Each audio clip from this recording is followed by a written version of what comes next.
接下来让阿戴点一首《沙土沙土》，看一下他们这几位老年人能不能跳完整。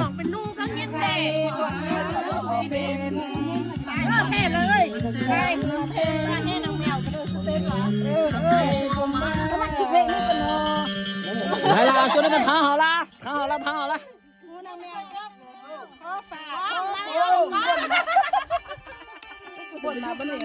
这首歌应该是2022年老挝跟泰国最流行的一首歌，尤其是前段时间泼水节，非常流行。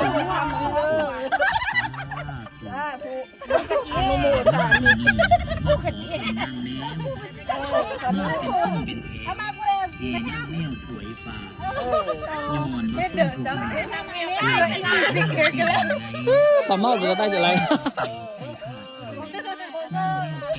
为什么都要把帽子戴起来？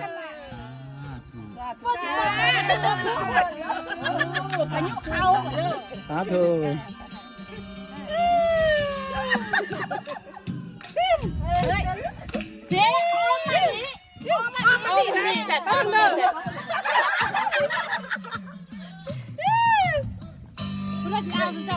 ไปกันมาแล้วไปยินนี่เรา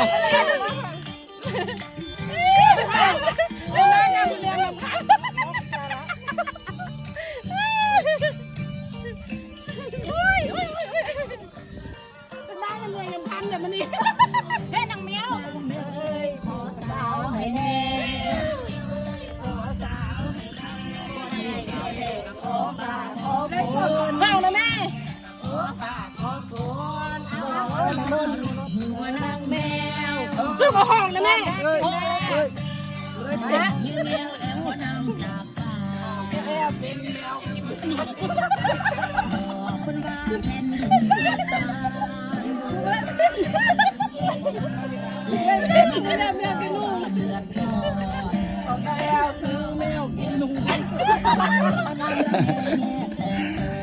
开荒了了。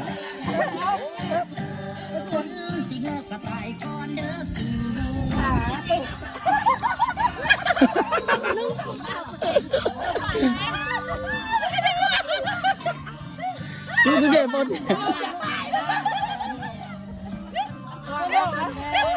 这就是老挝人的快乐。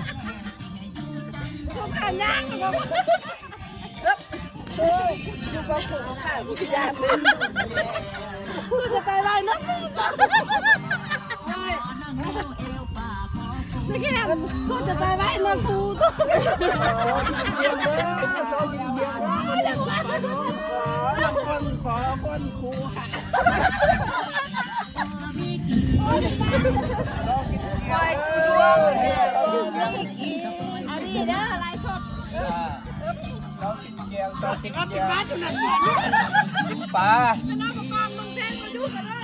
พักปลายังแต่ตัวเดียวยังแต่ปลาตัวเดียวลูกน้องบ่ได้เด้อเพื่อคนน้องอ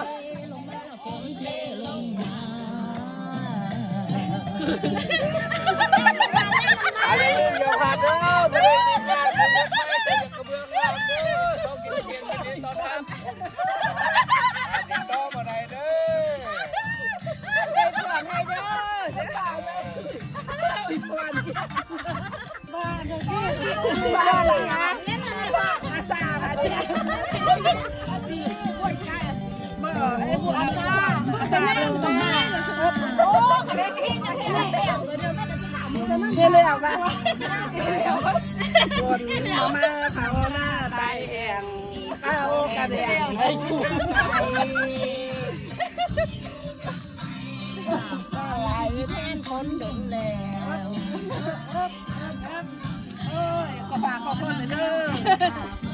เห็นหน้ามันแม่ไม่เคยคนได้เห็นหน้าเนี่ยคนนึงเนี่ยตัดต้นหัว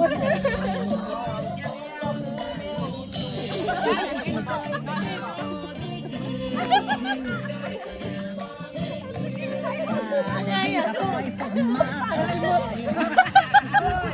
คือละม้วนกับหมูมันทานด้วยอันเดียวกันช่วงเย็นๆเด้อแม่ลงมา กูยัด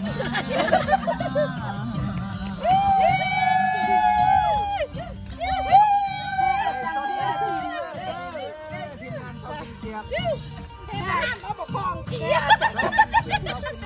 ข้องข้าวนี่ก็ได้ข้องข้าวห้ามเอาปกครองดูตามันสบายเกียร์แท้ผมมีเด้อกินทั้งร้อยกินทั้งโอ้ตัวนี้ควันมาเลยควันมาเลยกินเด้อหมดแล้วมันเย็น不知道4年前的你有好久没有这么开心的笑过了。